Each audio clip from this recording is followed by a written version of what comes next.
25 years is enough, my husband said, his voice cutting through the music.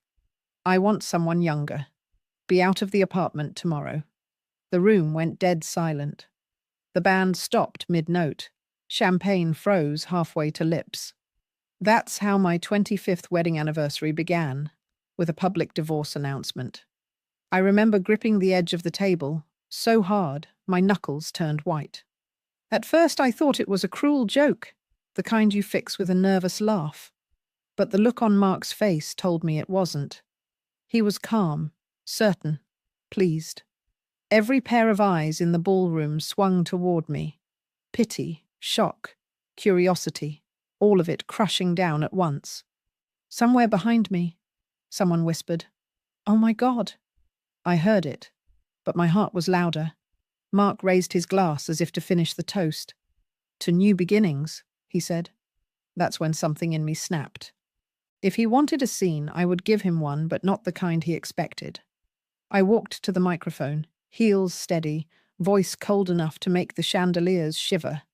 "Funny you should say that, Mark," I began.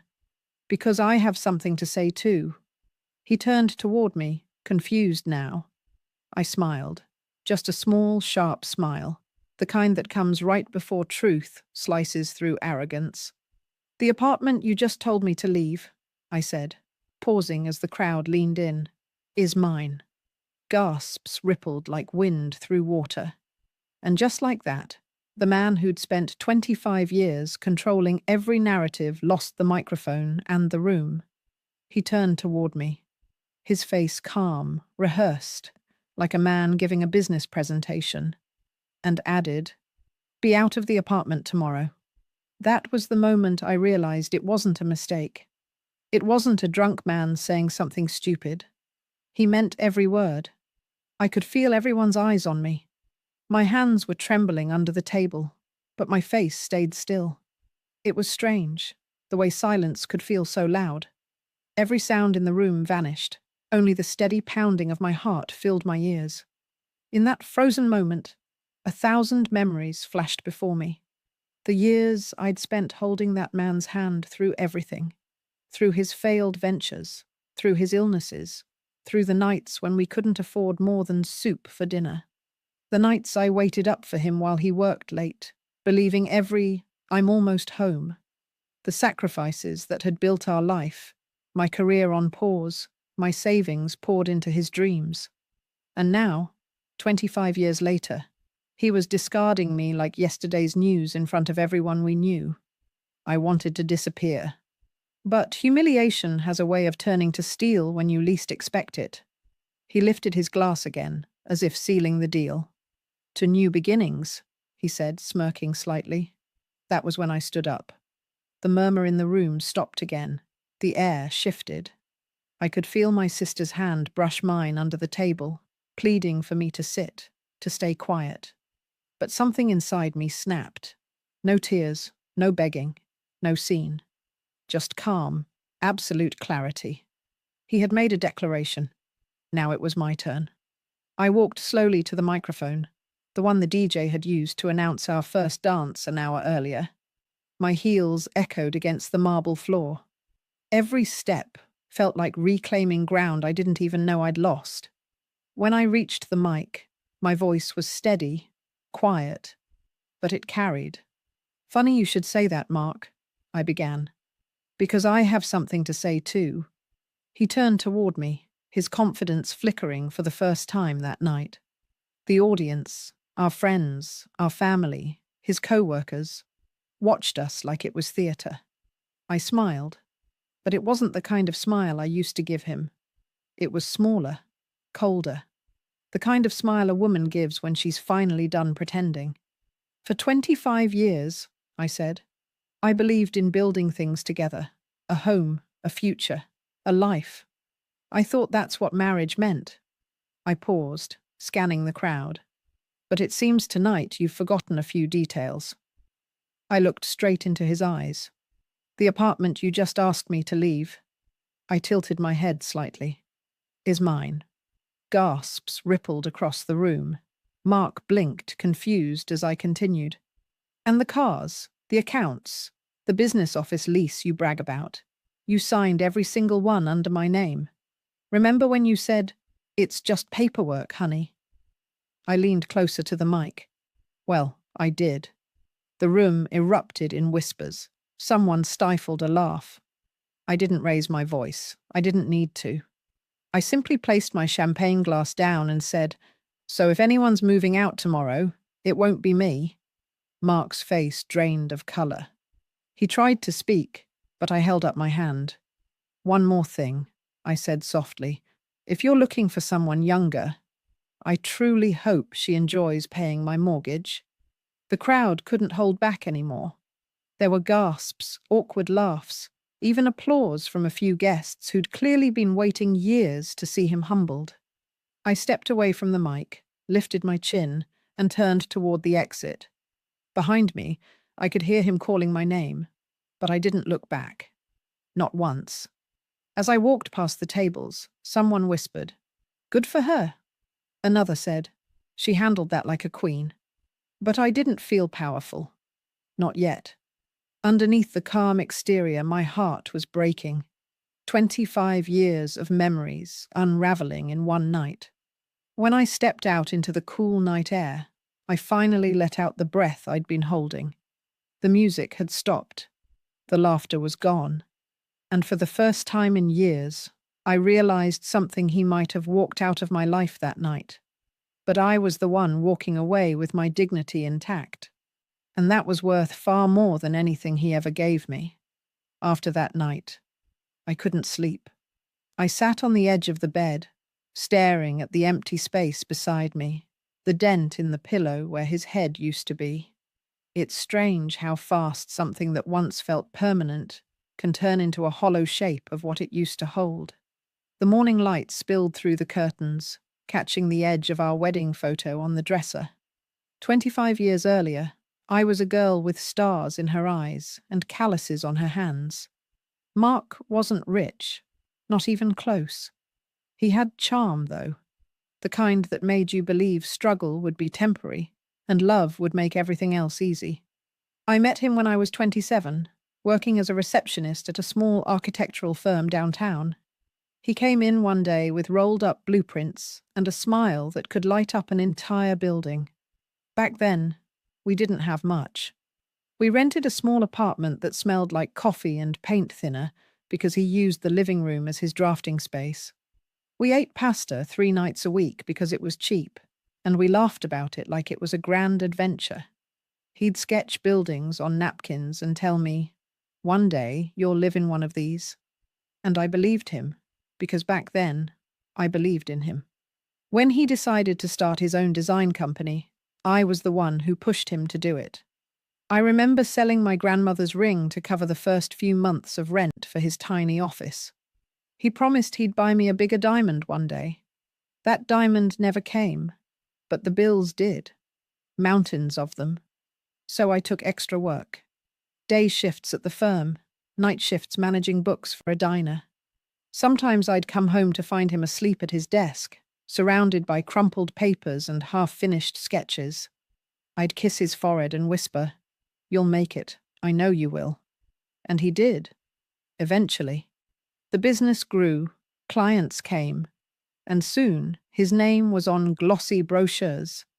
But as his success grew, his gratitude faded. He started saying things like, "You wouldn't understand how stressful this job is," when I asked if he wanted dinner. Or, "You don't need to work anymore, just focus on the house." I thought it was a compliment, until I realized what it really meant: step aside. That's how quiet erasure begins. Not with cruelty, but with small dismissals that stack up until you no longer recognize the woman in the mirror. I went from partner to assistant, from confidant to housekeeper, from wife to background noise. Still, I stayed, because that's what loyalty meant to me. I told myself it was just a phase, that love had seasons. And in every cold one, I kept the fire going, even if I was the only one feeding it. When his mother fell ill, I was the one who drove her to every doctor's appointment. When he forgot birthdays, I was the one who sent the cards in his name. When he started coming home later and later, I told myself it was just long hours at work. But deep down, I knew something was shifting. The man I once called my best friend had started treating me like an obligation, and the more invisible I became, the louder my silence felt. There was one night, maybe a year before the anniversary party, when we went out to dinner with his colleagues. He was laughing, charming, the center of attention. And when someone joked that he'd married up, he smiled and said, "Maybe once, but now she's the one keeping up with me." Everyone laughed. I did too. But later in the car, my hands were shaking so badly I couldn't find the seatbelt. He didn't notice. He was too busy texting someone. That night, when he fell asleep, I went to the kitchen and made tea. I sat in the dark for hours, thinking about how a person can share your bed for decades and still feel like a stranger. How you can give someone your youth, your strength, your dreams, and one day, wake up realizing they've taken it all and forgotten to say thank you. It wasn't until later that I found the first real crack, the one that couldn't be ignored. A faint scent of perfume on his shirt. Not mine. Something expensive, sweet, young. He said it was a client's wife who'd hugged him at a meeting. I wanted to believe him. I really did. But when he turned away, I saw a lipstick stain on his collar. Nude pink. A color I'd never wear. I should have confronted him that night. But instead, I washed the shirt. I told myself maybe I was imagining things, because admitting the truth would mean facing the reality that the man I'd built my life around had already checked out of it. The next morning, he brought me flowers. Tulips, my favorite. He smiled and kissed my cheek, like nothing had happened. And that's when I understood something painful but true. Men like Mark don't confess. They perform. So I let him perform. I let him believe I was still blind. I smiled through the dinners, the work events, the practiced hand-holding. But behind every polite smile, something inside me was shifting, slowly, quietly, like tectonic plates preparing for an earthquake. Because deep down, I knew this story wasn't going to end with tears. It was going to end with truth. And when that truth finally came crashing down, on the night of our anniversary, it didn't destroy me. It exposed him. It's funny how betrayal doesn't arrive all at once. It doesn't burst through the door or shout its name. It drips one quiet drop at a time until you're standing in a flooded room, wondering when you stopped hearing the leak. After that night with the lipstick stain, things between Mark and me fell into a strange rhythm. He was sweeter than before, almost attentive, the kind of attention that comes from guilt, not love. He started bringing home gifts for no reason. Scarves, perfume, dinner reservations. All the things he used to say we couldn't afford when we were young. He called it spoiling me. I called it covering tracks. His phone became an extension of his hand. He'd take it into the bathroom, hold it face down on the counter, and flinch when it buzzed. Once, he fell asleep on the couch, and when I reached over to cover him with a blanket, a message lit up the screen. It said, "I miss you," counting down the hours. No name, just a heart emoji. My stomach twisted. I stood there in the dark, staring at the phone, my hand trembling over it like it was fire. I didn't open it. I didn't need to. Because when you've lived with someone for 25 years, you don't need proof to recognize absence. The next morning, he was extra cheerful. He kissed my cheek, called me sweetheart, and left early for work. And that's when I knew for sure he wasn't trying to hide a mistake. He was living a double life. For weeks, I tried to convince myself I was imagining things. But the universe has a cruel way of confirming what your heart already knows. One afternoon, I stopped by his office to drop off some files he'd forgotten at home. The receptionist looked surprised to see me. "Oh, Mrs. Miller, I thought you were coming later." "With him?" "With him?" I repeated. She blinked, realizing she'd said too much, then stammered. "Oh, I must have been mistaken." But the way her voice cracked told me everything. Through the glass doors, I saw her, the assistant. Tall, blonde, no more than 30. She was laughing at something on Mark's phone, leaning closer than necessary, touching his arm in that casual, practiced way women do when they know they're being watched. I didn't confront him that day. I simply walked out. My heart didn't break. It hardened. That night, I cooked dinner as usual. When he came home, I asked how his day went. "Busy," he said, loosening his tie. "You wouldn't believe how much paperwork piles up." I smiled, handed him his plate, and said, "I bet." He never realized that was the first lie we both agreed to. Weeks passed like that. I went through the motions, quiet, composed, watching him spin stories like threads, fragile, glittering, and easily snapped. He thought I was blind, but I was just collecting truth. One evening we were at a dinner party hosted by one of his clients' wealthy people. Expensive wine. The kind of event where everyone performs happiness like a script. Mark stood across the room, surrounded by women laughing at his jokes. I watched him hold his glass, confident, charming, the perfect husband in public. But when his assistant brushed past and slipped a note into his pocket, I saw it. I saw everything.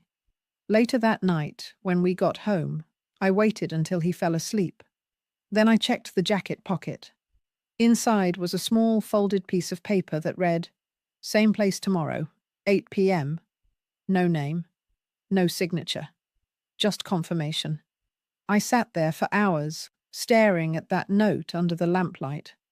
It didn't feel like heartbreak anymore. It felt like awakening.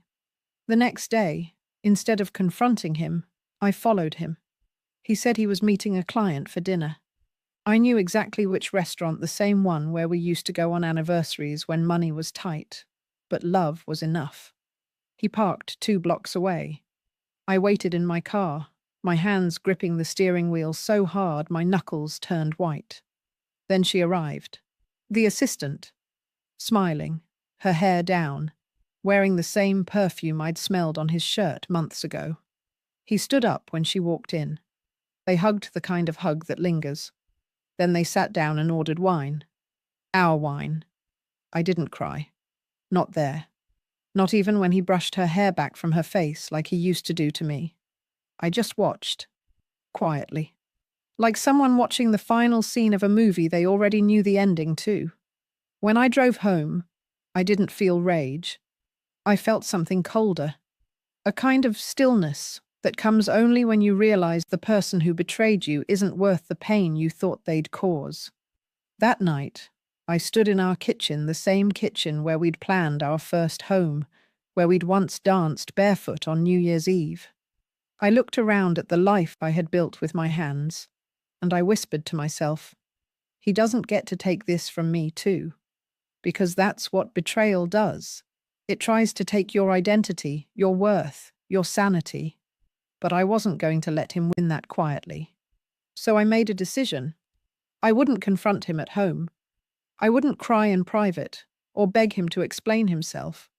If he wanted to humiliate me behind closed doors, I would return the favor in the one place he couldn't hide, in front of everyone who thought our marriage was perfect.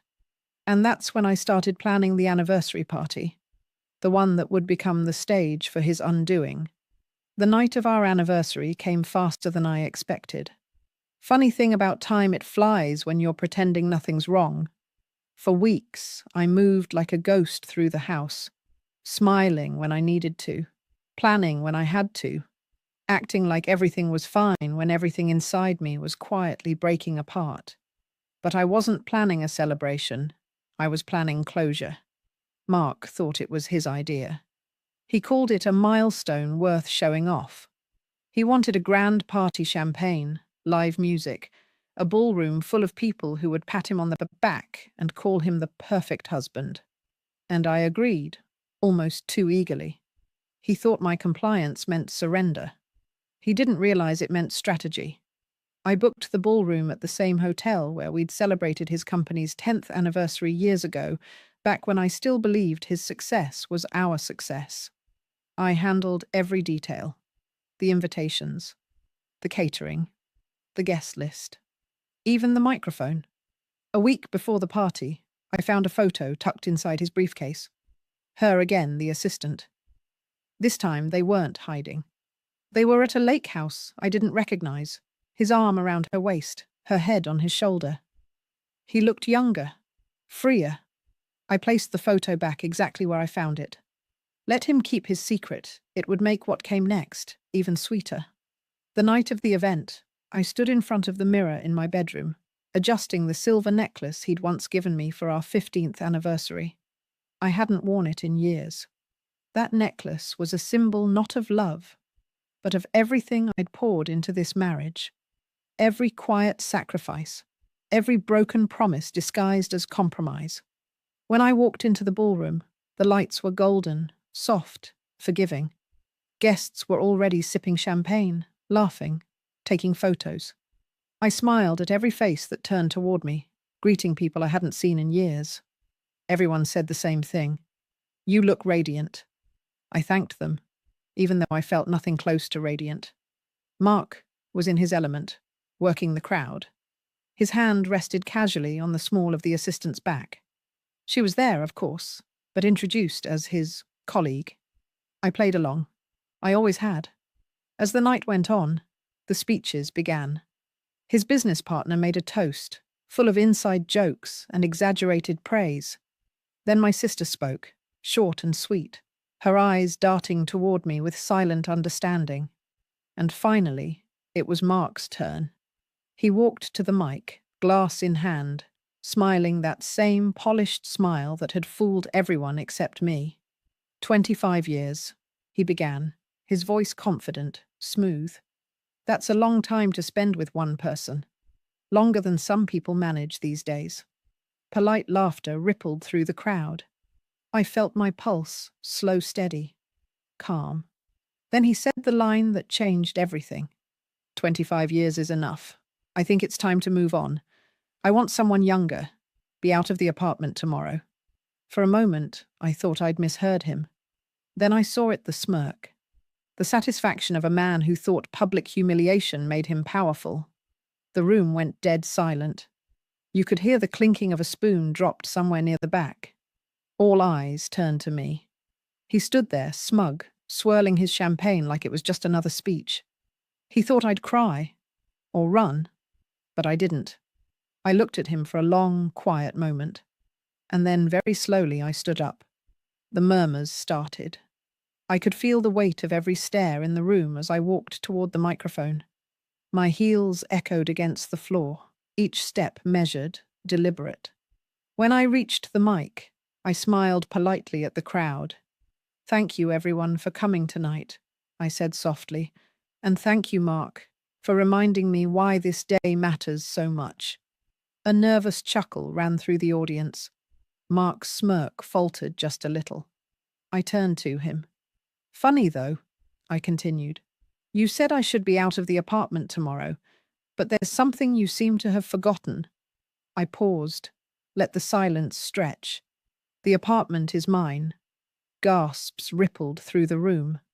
Someone whispered, "Oh my God." I saw Mark blink the first real flicker of panic behind his polished facade. I took a step closer to the mic. "And not just the apartment," I said, my voice steady now, cold but controlled. "The cars, the accounts, even the company office lease, all in my name. Every contract you've ever signed, I countersigned. Every loan you took, I backed. You might have forgotten that." His face turned pale. The assistant shifted uncomfortably, eyes darting around the room. I smiled, not the kind of smile born from victory, but from freedom. "I spent 25 years supporting your dreams, Mark. And while you were busy chasing someone younger, I was busy protecting everything we built from you." The room erupted. Laughter, gasps, even applause from people who'd clearly been waiting to see him fall. Mark tried to speak, stammering something about misunderstanding, but I wasn't done. "One last thing," I said, raising my glass. "You said you wanted someone younger. I truly hope she enjoys paying my mortgage." And with that, I clinked my glass lightly against the mic, set it down, and walked away. The sound of my heels faded under a wave of murmurs and whispers. I didn't turn around. I didn't need to. As I stepped outside into the night, the cold air hit my face, sharp and clean. For the first time in years, I could breathe. Behind me, through the glass doors, I could see Mark frozen where I'd left him, surrounded by the people who once admired him, now whispering behind their hands. The assistant slipped quietly toward the exit, her face flushed. I didn't look back. I simply straightened my shoulders, walked toward my car, and whispered to myself, "He ended a marriage tonight. I started my life again." By the next morning, the city seemed quieter. Or maybe it was just me, the calm that follows a storm you've been waiting on for years.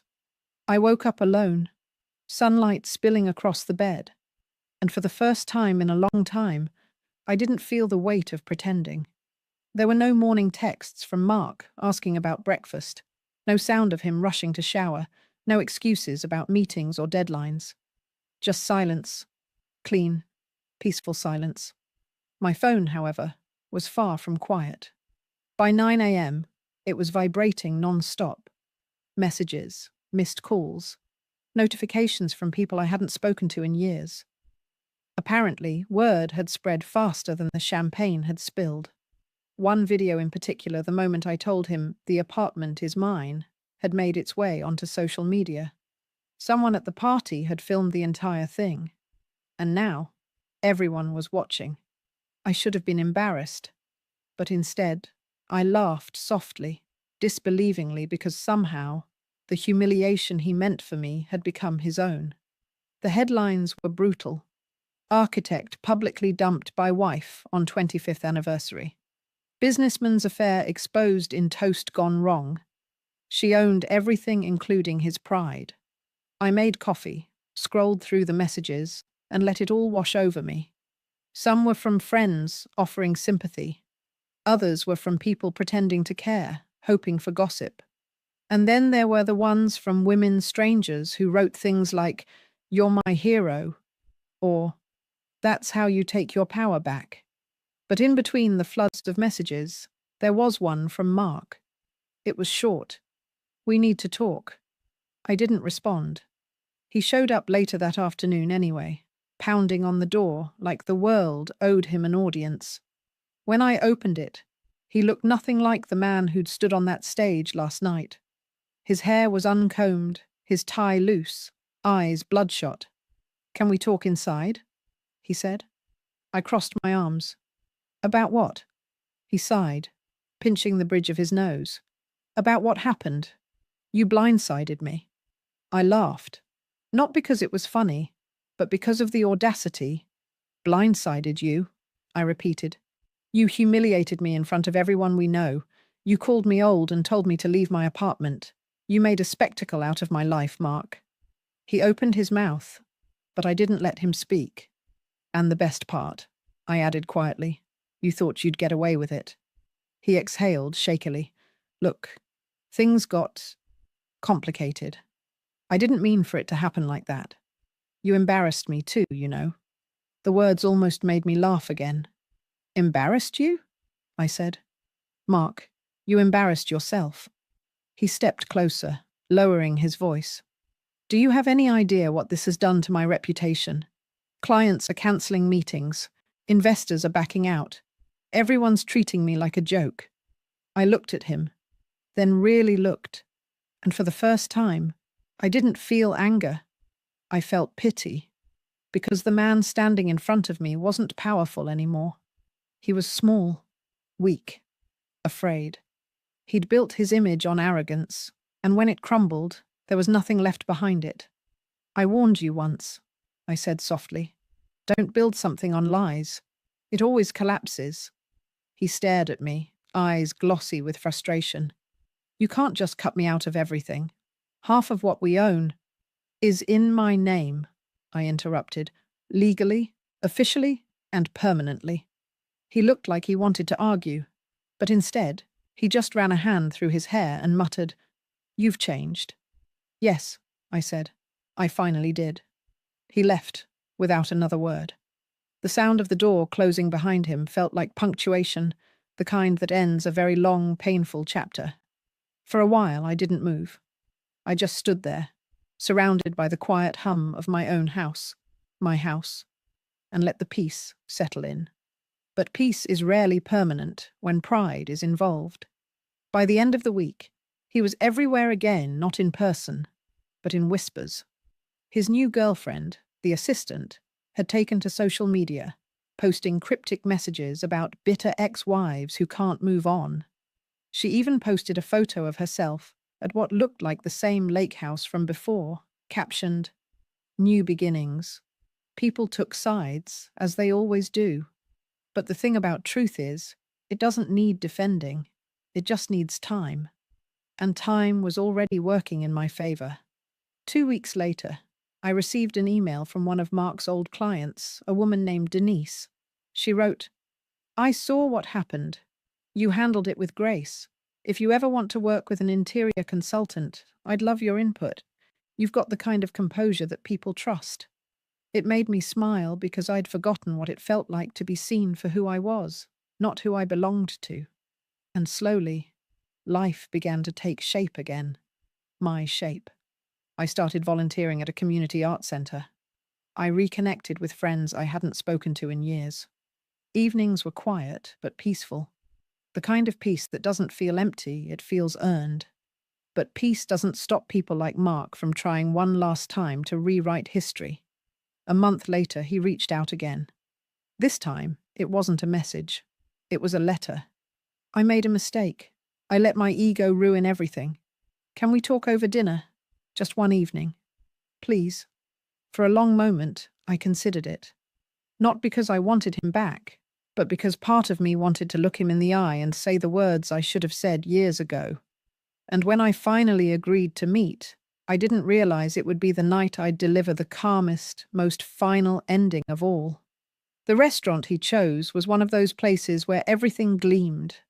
Polished marble floors, low amber light, and a pianist playing something slow enough to disguise the silence between people who no longer love each other.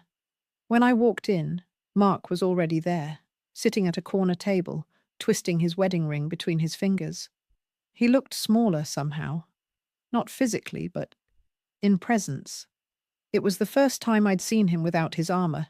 No audience, no spotlight, no one to impress. He stood when he saw me. "Margaret," he said softly, his voice careful, almost rehearsed. "You look beautiful." I gave a polite smile. "Flattery won't change the ending, Mark."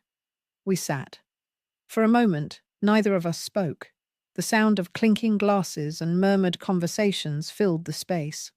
Finally, he said, "I didn't mean for things to go that way. I lost control of the moment." "The moment," I repeated. "You stood up in front of 50 people and threw away 25 years of marriage. That wasn't a moment, Mark. That was a decision." He winced. I was angry, confused. "About what? Having everything you ever wanted?" He sighed, running a hand down his face. "You don't understand, Margaret. Somewhere along the way, we lost each other." I stared at him, calm, unmoving. "No, you lost yourself. I was right where I'd always been next to you." He looked down. I thought she made me feel alive again. There it was. The confession. The truth dressed up like justification. "And now?" I asked quietly. He swallowed hard. "She's gone." I didn't respond. He kept talking, voice cracking now. "She left. Said I wasn't who she thought I was.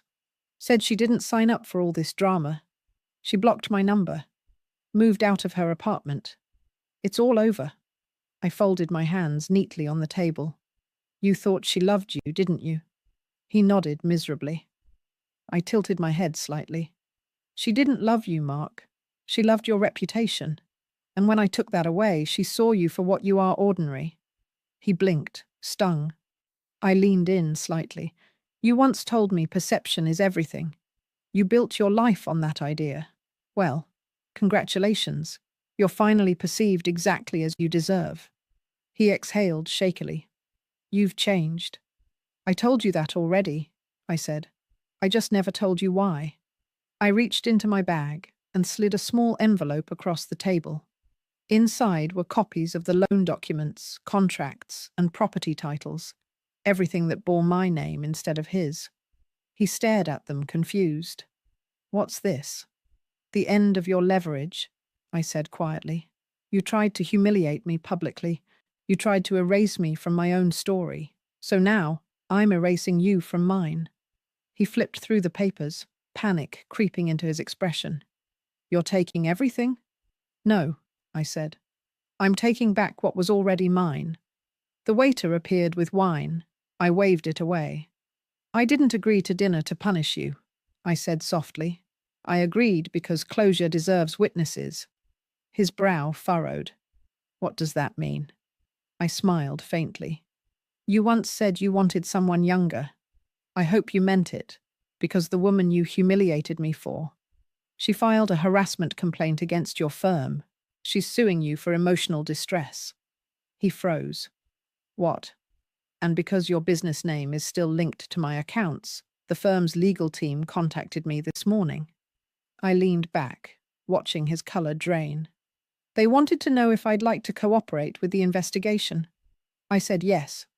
His jaw clenched. "You wouldn't." "Wouldn't I?" I interrupted softly. "After what you did? After the way you tore our life apart to feel 20 again?" He swallowed, words failing him. The pianist shifted to a slower song. The air between us thickened with unspoken things. "Finally," he whispered, "I never meant to hurt you." "That's the problem," I said, my voice barely above a whisper. "You never mean it, but you always do." He stared at me then, eyes glassy, desperate. "What do you want from me?" I took a deep breath. "Nothing. That's the beauty of it. For once, you have nothing I need." I stood up slowly, gathering my purse. Before I walked away, I placed one last envelope on the table, smaller, cleaner, with my lawyer's seal across it. His eyes widened. "What's this?" "Divorce papers," I said. "Signed. Final. You don't have to pretend to love me anymore, and I don't have to pretend you're worth forgiving." I turned to leave, but paused just long enough to add, "You wanted freedom, Mark. You just never imagined how lonely it would feel when you finally had it." Outside, the night air felt lighter, crisp and unburdened. The city lights shimmered across the street like quiet applause. For the first time, I felt something deeper than satisfaction. Peace. I didn't look back as I walked away, but I didn't have to. I could feel it, the silence behind me, the sound of a man finally realizing he'd lost something money could never buy back. When I got home, I poured myself a glass of wine and sat by the window. The house was quiet, but it didn't feel empty anymore. It felt alive, like a space finally breathing again after years of suffocation. I looked down at my reflection in the glass. Older, yes, but stronger too. I smiled to myself and whispered, "Revenge isn't loud. It's silent. It's the sound of a door closing behind peace." In the weeks that followed, my life became beautifully quiet.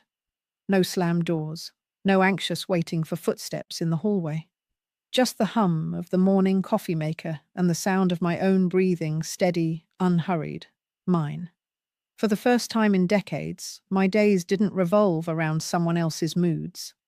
There were no calendars filled with his meetings, no dinners dictated by his schedule, no small talk crafted to make him feel important. The silence that used to terrify me now felt like home. People talk about revenge like it's a fire, hot, consuming, dangerous. But they're wrong. Real revenge is peace. It's quiet. It's the simple act of living well after someone tried to convince you that you couldn't. A month after I signed the divorce papers, I changed the locks on the apartment. Not out of spite, but out of protection for my sanity, for my space, for the woman who had finally stopped apologizing for existing. I donated half his clothes to charity. The other half, I boxed and left at his office with a note that said, "The past is ready for pickup." I started volunteering at a local women's centre. On my first day there, a young woman asked me, "Were you ever married?" I smiled. "Yes," I said. Once, to someone who taught me everything I needed to know about myself the hard way. She didn't ask for details, and I didn't give any. Some stories don't need retelling. They just need transforming. Mark tried to contact me a few times after the divorce went public. He called, emailed, even sent flowers, once red roses, the same kind he used to bring home after every argument, as if petals could erase pain. This time, I didn't even open the card. I handed the bouquet to a neighbor and said, "They'll look better on your table." Then one evening, I received a message from an unknown number. It was short. "You won, Margaret." I stared at it for a while before replying. "No, Mark, I healed. That's different." He never responded. And that was the last I ever heard from him. Some nights, I still think about the girl I used to be, the one who believed love meant endurance, that silence was noble, that loyalty was the same as losing yourself slowly. I wish I could reach back through time and tell her that kindness isn't measured by how much pain you can absorb.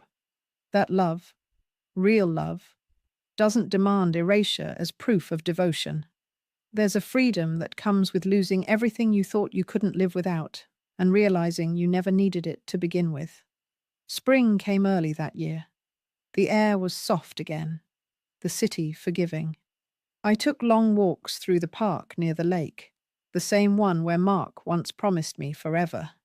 Funny how forever always sounds smaller when you finally outgrow it.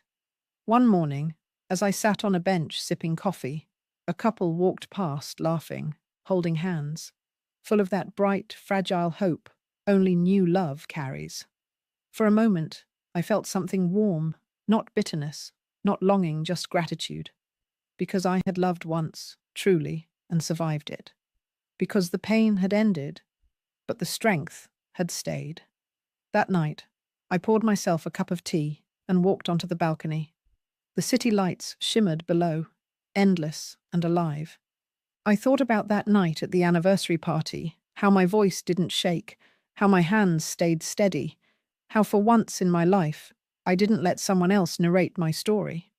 He had tried to humiliate me, but all he did was hand me a microphone. And I used it to reclaim everything he'd forgotten: my dignity, my worth, my voice. Some stories end with fireworks. Mine ended with quiet light, steady, constant, warm. I keep the signed divorce papers in a small box at the back of my closet. Not out of bitterness, but as a reminder that endings aren't failures. They're beginnings in disguise. Before bed, I sometimes whisper a small prayer, not for Mark, not even for forgiveness, but for peace. Because peace, I've learned, is the most expensive thing you can own, and the only thing truly worth keeping. And if I could go back to that night, standing under those golden lights, hearing him declare his freedom in front of everyone, I'd still take the mic. I'd still smile. And I'd still say the same thing. The apartment is mine. Then I'd raise my glass, not to revenge, not to victory, but to survival, to every woman who's ever been told she's too old, too soft, too finished to start over. Because the truth is, I didn't lose a husband that night. I found myself. And that, I've learned, is the sweetest ending of all.